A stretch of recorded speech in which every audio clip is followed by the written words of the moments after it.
തൊടുപുഴയിൽ PJ Joseph ആയാലും മകൻ അപ്പു ജോൺ ജോസഫ് ആയാലും തെരഞ്ഞെടുപ്പ് പ്രചാരണത്തിൽ പാട്ട് ഒരു പ്രധാന ഘടകമാണ്.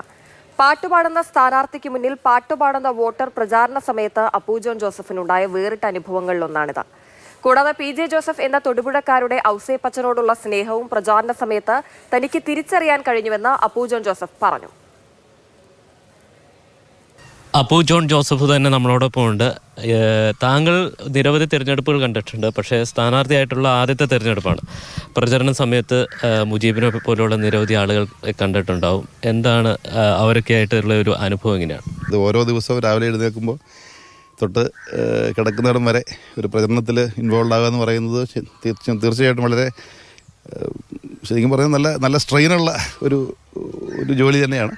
അപ്പോൾ ഇതിനിടയിൽ വളരെ രസകരമായ സംഭവങ്ങളും ഒത്തിരി നമ്മുടെ ഹൃദയത്തെ സ്പർശിക്കുന്ന അല്ലെങ്കിൽ വളരെ ഇമോഷണൽ ആയിട്ടുള്ള സംഭവങ്ങളൊക്കെ നടന്നിട്ടുണ്ട്. ഇപ്പോൾ ഇദ്ദേഹം പറഞ്ഞ മുജീബിൻ്റെ കാര്യം, ഒരു കടയിൽ കയറിക്കൊണ്ടിരുന്നപ്പം ഇദ്ദേഹം ബാക്കിൽ നിന്ന് മീൻ വെട്ടിക്കൊണ്ടിരിക്കുക. ഇദ്ദേഹം അവിടുന്ന് പാട്ട് പാടുന്ന എനിക്ക് കേൾക്കാം എവിടുന്നോ ഇറങ്ങി ചെന്നപ്പോൾ ഇദ്ദേഹത്തോട് വോട്ട് ചോദിച്ചു. പിന്നെ എപ്പോഴാണ് എനിക്ക് സ്ട്രൈക്ക് ചെയ്ത് ഇദ്ദേഹം പാട്ട് പാടിയെന്ന്. അപ്പോൾ പുതിയനോടൊരു പാട്ട് പാടാൻ പറഞ്ഞു.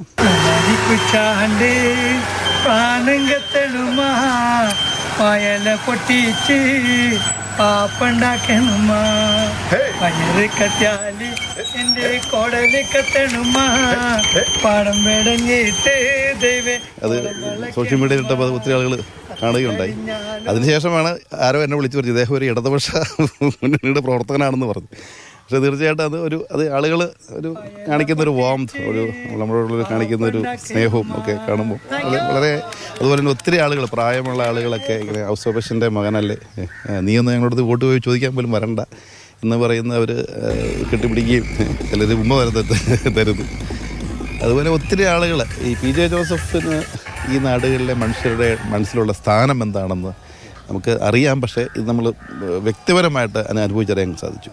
അതുപോലെ തന്നെ ഇമോഷണലായിട്ടുള്ള ഒരു ബോണ്ടിങ്, ഒരു MLA എന്ന രീതിയിലും ഒരു ജനപ്രതിനിധി എന്ന രീതിയിലും ഒരു ജനനായകൻ എന്ന രീതിയിലും ആളുകൾക്ക് മനസ്സിലുള്ള ഒരു അടുപ്പവും ഒക്കെ നേരിട്ട് കണ്ട് അനുഭവിച്ചറിയാൻ പറ്റിയ ഒരു തെരഞ്ഞെടുപ്പായിരുന്നു. ഈ മുജീബിൻ്റെ പാട്ട് കേൾക്കാൻ പറ്റിയ വോട്ട് കിട്ടുമെന്ന് ഉറപ്പുണ്ട്.